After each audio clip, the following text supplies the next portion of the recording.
Asa haqida siz bilgan yoki bilmagan 100 ta ma'lumotlar.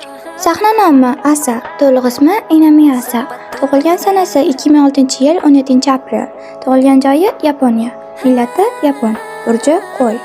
YG Entertainment artisti, Baby Monster a'zosi. Guruhdagi o'rni main rapper. Yetakchi raqqosa. U kuchli sahna xarizmasiga ega. K-popda Yapon rapper sifatida tanilgan. YGda o'qishsiz bevosita qabul qilingan. U YG tarixidagi eng yosh yapon rapperlardan biri. Trener bo'lishidan oldin raqs bilan shug'ullangan. 6 yilga yaqin trener bo'lgan. Hip-hop uslubini yaxshi ko'radi. Rap yozishni o'zi o'rgana boshlagan. Ingliz tilini o'rganmoqda. Koreys tilida erkin gaplasha oladi. Rap yozishda flowlarda tez rap qilish qobiliyatiga ega. Sahna ustida o'ziga ishongan, kamera oldida juda kuchli.